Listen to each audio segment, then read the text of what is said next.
జవజీవాలతో కలకల్లాడుతూ ఒక పెద్ద chemical factory లాగా పనిచేయాల్సిన మన కాలేయానికి ఇవాళ హెపటైటిస్ ఇన్ఫెక్షన్లు, కొన్ని రకాల జబ్బులు పెనుశాపాలుగా మారుతున్నాయి.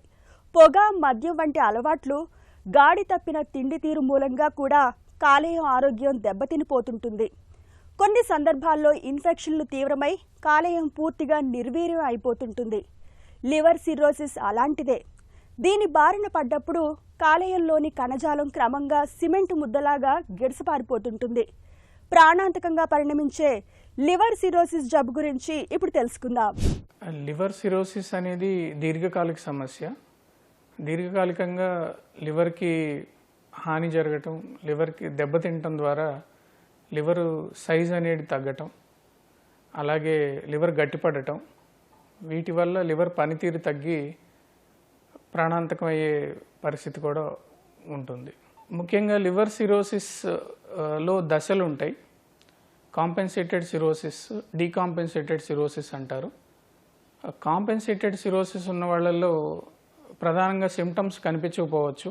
కనిపించే కొద్దిపాటి సిమ్టమ్స్లో అలసట ఒకటి, నిద్ర పట్టకపోవటం, ఆకలి అనిపించకపోవటం, అకారణంగా బరువు తగ్గటం, ఇలాంటివి ప్రారంభ దశలో కనపడుతూ ఉంటాయి.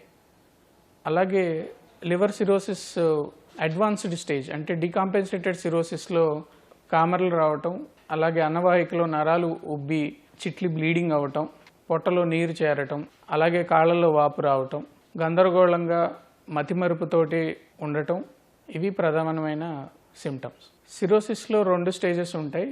మొదటిది కాంపెన్సేటెడ్ సిరోసిస్ అంటారు, 2 డీకాంపెన్సేటెడ్ సిరోసిస్ అంటారు.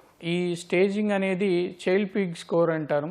ఆ స్కోర్ ద్వారా మేము దీన్ని డిఫరెన్షియేట్ చేసుకుంటాం. కాంపెన్సేటెడ్ సిరోసిస్లో సిమ్టమ్స్ పెద్దగా ఉండవు. అది స్క్రీనింగ్ టెస్టుల ద్వారా బయటపడుతూ ఉంటుంది జనరల్గా.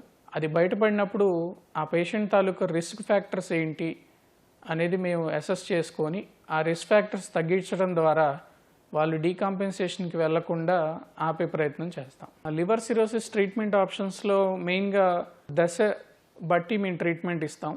మొదటిగా కాంపెన్సేటెడ్ సిరోసిస్లో రిస్క్ ఫ్యాక్టర్ తగ్గించడం అనేది మా primary treatment option. And decompensated cirrhosis వచ్చినప్పుడు పేషెంట్ తాలూకా సిమ్టమ్స్ బట్టి సిమ్టమాటిక్ ట్రీట్మెంట్ ఇస్తూనే వాళ్ళకి లివర్ ట్రాన్స్ప్లాంటేషన్ వైపుగా కౌన్సిలింగ్ అనేది ఇస్తూ ఉంటాం. ఎందుకంటే లివర్ ట్రాన్స్ప్లాంటేషన్ అనేది పూర్తిగా లివర్ సిరోసిస్ని నయం చేయగలిగే ఏకైక